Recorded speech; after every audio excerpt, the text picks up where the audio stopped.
if I would be young and if this country would get into a war, I would, without hesitation, be happy to risk my life for it. It's just a total. No, we don't reject the habits and the meals and stuff that we brought from the old country, but we consider that a good, interesting addition. But we are, anytime we love to pick up any habits that Americans have, including cookouts and all kinds of other things. But whatnot. we resent when immigrants stay what they were without any openness to American influence, because we think that, you know, some of the things are much better here. It's just a wonderful country. I tell you, we lived under, I lived not under communism, but I lived under dictatorship, and this country is so neat here, you know. And so all my friends, when they start complaining, I said, don't complain, this is the best country to live in. And then when they find out what we experience in Europe, then they say, yeah, it is really wonderful. Well, we taught our 3 girls all German. We didn't teach them Hungarian because it's a very difficult language, and not very useful. Yeah, and my pediatrician told me that it was okay to teach them one other language and not mix them up with too many others.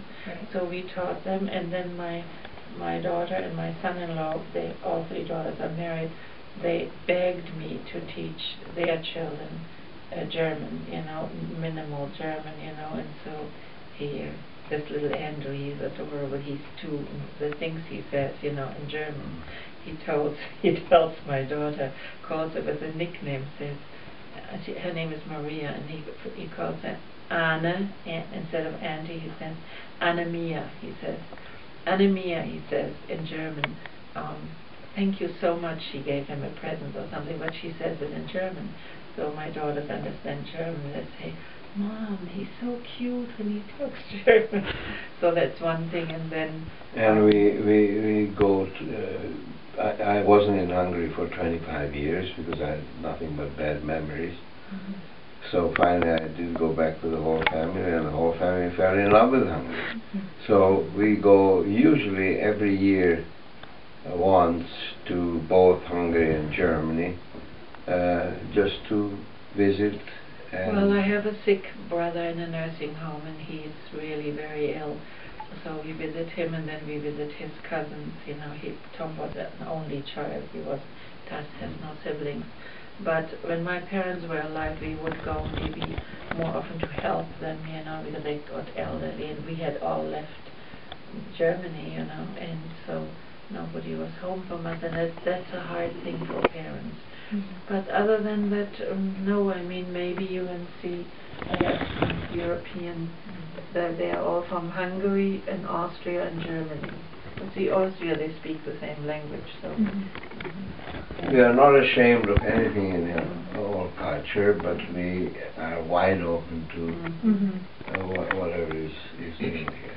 And many of these places were my parents and Tom's family, and so I collect them over 40 years. And rather than having them in a cupboard, I asked somebody to put a shelf up and put them up there.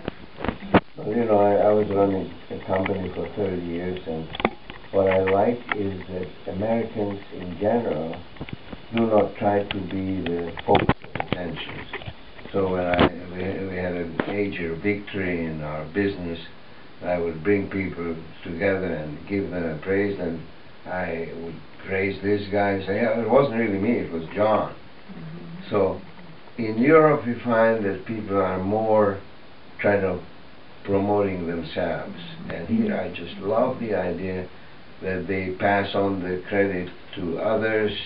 It is in to be together, it is in to agree. In Europe, and particularly in Hungary, it's usually in to disagree or to argue, and we just love this the character of the average American. Because Americans do something, as Tom says, as a team.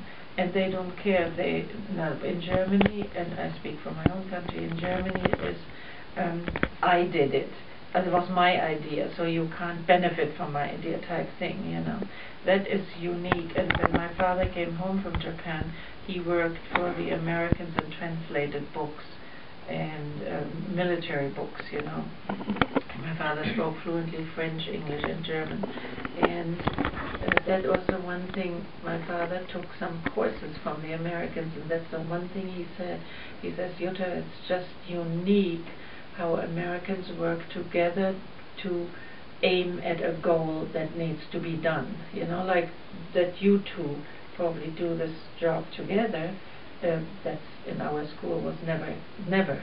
Everybody had to do their own. And it was always this stiff competition of I got the best thing, I did the best thing, you know. And that is so refreshing here, you know. They do this.